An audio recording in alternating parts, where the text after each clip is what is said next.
Hi everyone, welcome back to Burrow. Today is the 4th Wednesday of July, and that means that this video will be in the small corner of my booktube channel where I introduce my favorite Korean authors and also some other Korean authors that I would recommend you guys to try out. Today's main author is Choi Eun Young. She debuted in 2013 with Shoko Smile. She writes mostly in literary fiction, in novel or short story form. I think last month I had in the video where I had introduced Kim Choi Eun. There were I think more than 10 books in that video. It's just that Kim Choi Eun is such a prolific writer. And I think that was why it was kind of harder for me to film, and also maybe it could have been cumbersome for you guys to watch. Luckily, Choi Eun Young only has about 5 or 6 books, so I will be introducing just those books in this video, and hopefully this video will not be as long as that video or just as cumbersome as that video to watch in one go. Still, let's just get into it. I mostly read Choi Eun Young's works in chronological order, and that means that the first book that I read was her debut short story collection called Shoko의 미소. This book has also been translated in English by Penguin Books by a translator named Sung Ryu with the title Shoko Smile. As always, I will leave a link below as to where you guys can find this English translation of this work. So to review Choi's writing in this book, Choi tends to write in what seems to be a simple writing style. However, I think that her stories have an emotional depth due to her ability to describe characters with psychological acuity, and also her ability to not only write these singular characters, but their relationship to each other. I would say that she is especially apt in creating female characters and also in how they relate to each other.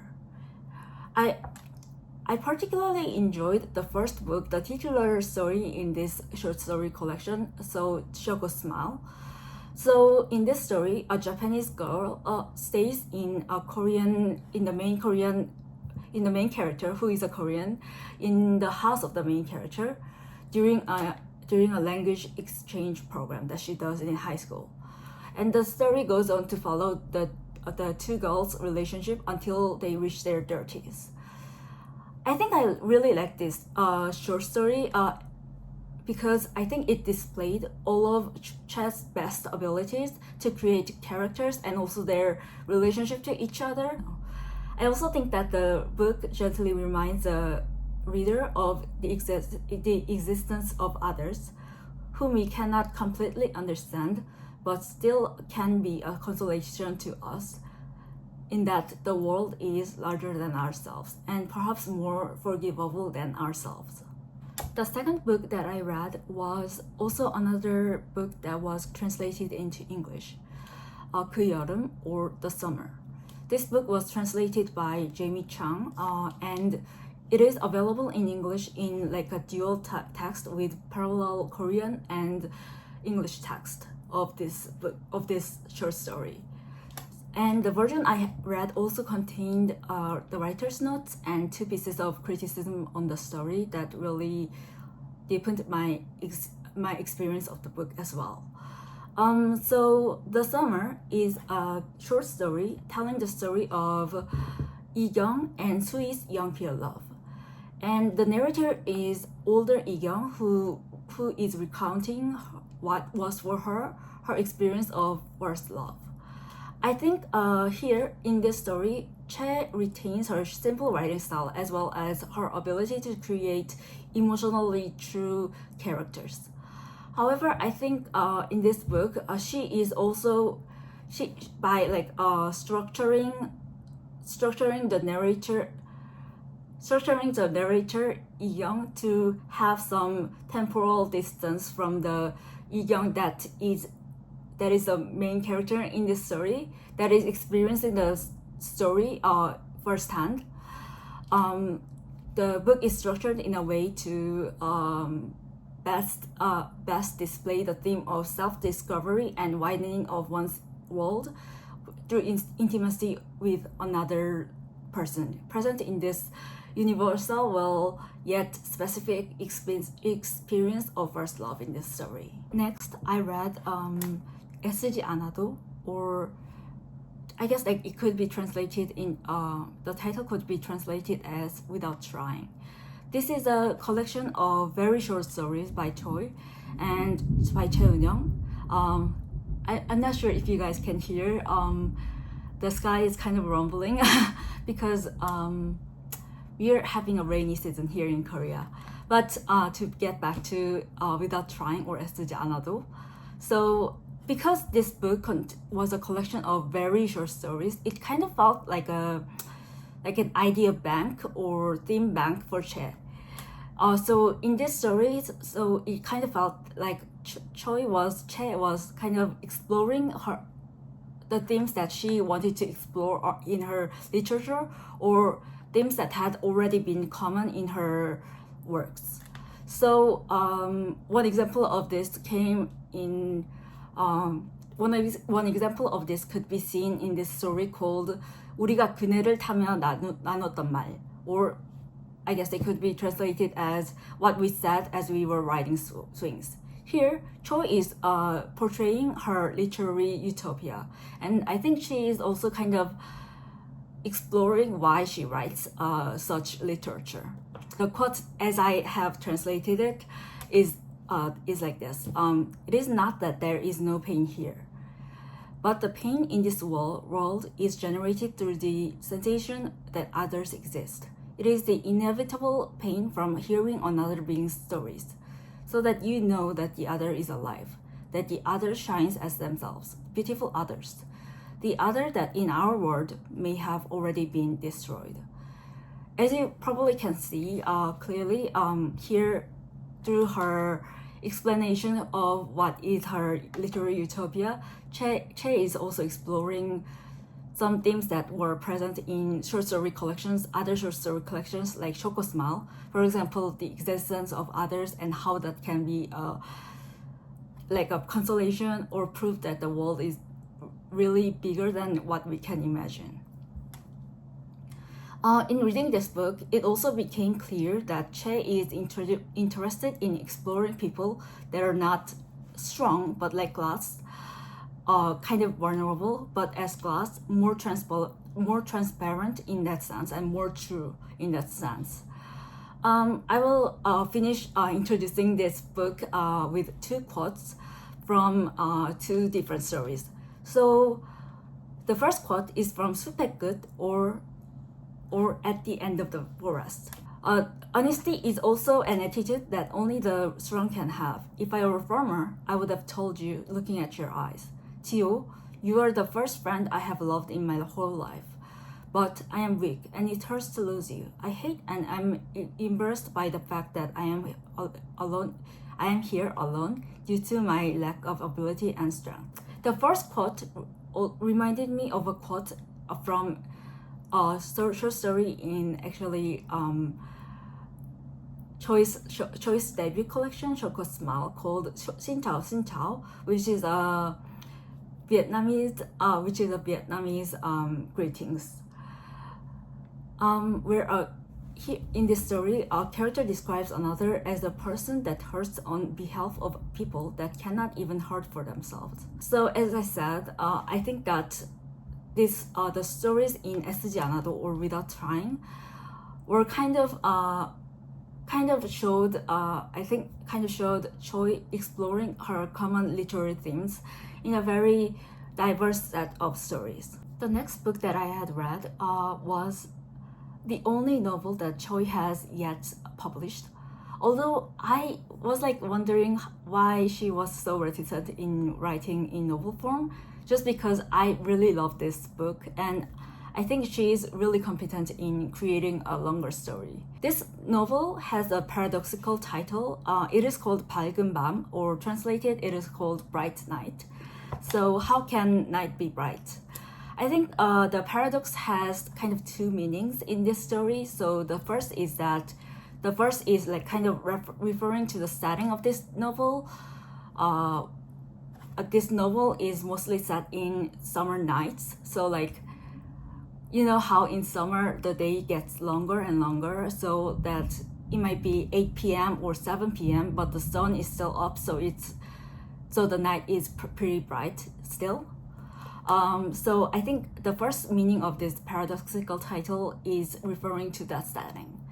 And secondly, I think the paradoxical title also refers to the like evolving state of this main character. So this main character has, before the novel starts, this main character has kind of been through a pretty bitter divorce, and she is kind of self-isolating herself. So like she's kind of isolating herself into herself. And this novel also contains the story of this main character's recuperation. So she is going from night to brightness. As I said, I really love this novel, although the novel is very, it is not tragic. I don't think it should be characterized as tragic, but like, as the novel is kind of following the main character's grandmother's story, and this grandmother obviously experienced the turbulent modern history of Korea. So this grandmother's story kind of had me tearing up a lot, and I had to use countless tissues to wipe up my tears in the hope that I wouldn't ruin my library book version of this book. So to summarize, this novel contains two stories. As I said, the first one is the main character, and she is the narrator of this story. The first story is containing the main character's process of recuperation from her divorce from a husband who had cheated on her. The second is a generational story told by the narrator's grandmother from the generation of the narrator's great-grandmother to the narrator herself. I think those two stories intertwine beautifully to form this novel, because it is through the intergenerational story that the main character starts to heal by understanding her mother, to whom she had a quite difficult relationship, better. Also through the main character's interaction with her grandmother in getting her to tell the grandmother's generational story, another healing and restart of a relationship kind of happens between the narrator's mother and grandmother.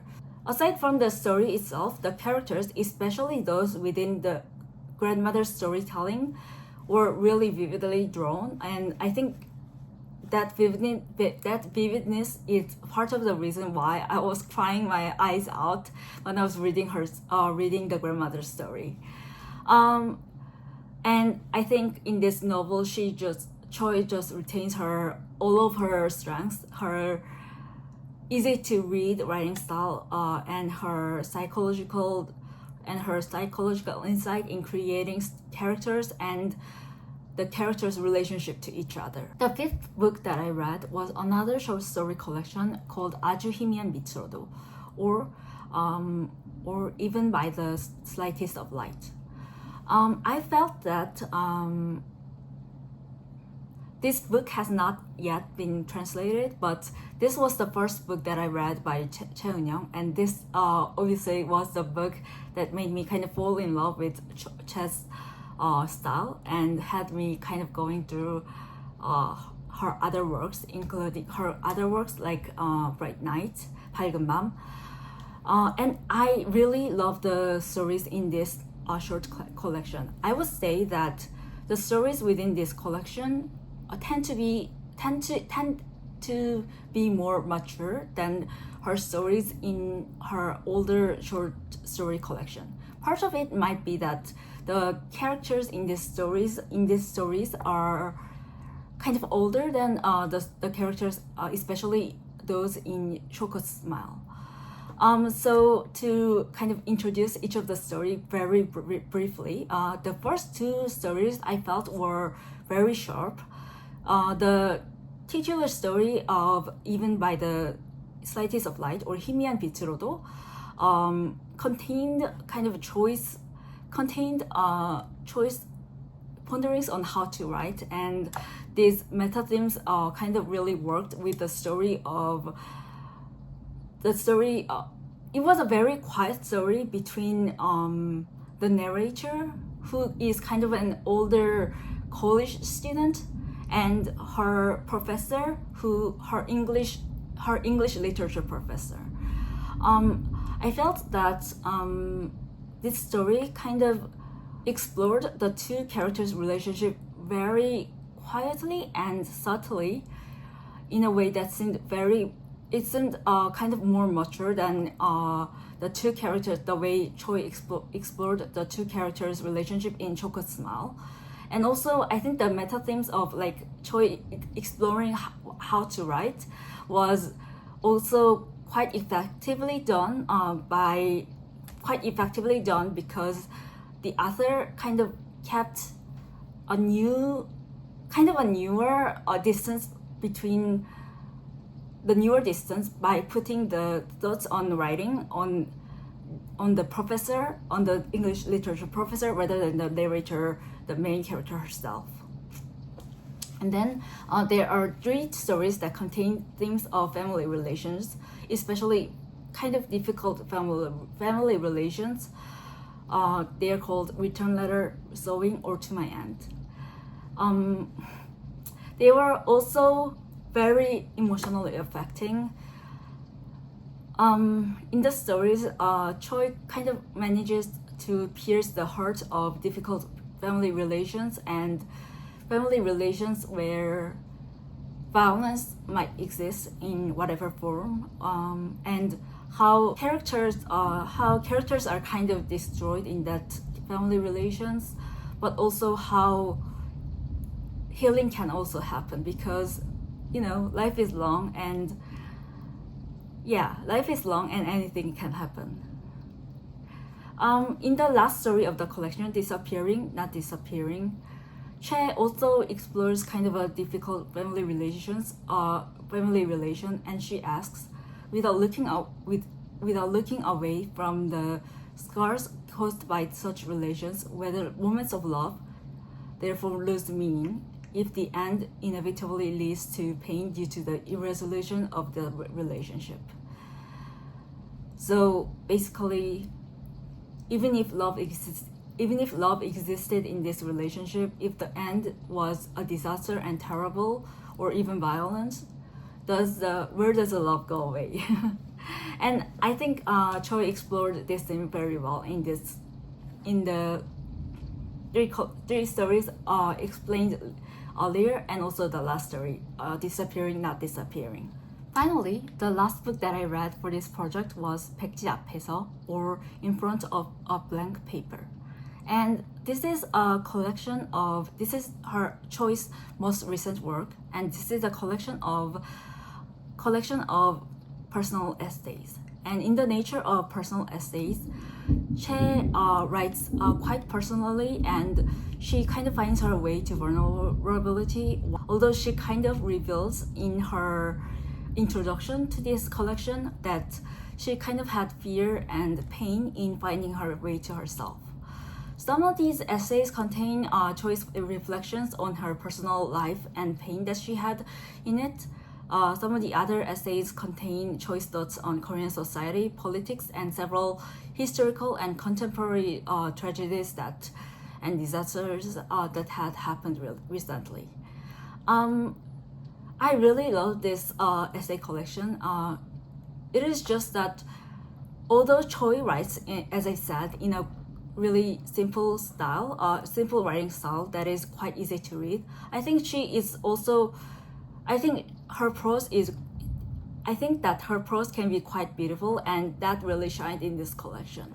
So to end this video, Choi is still a living author, so I guess she will go on to write more books.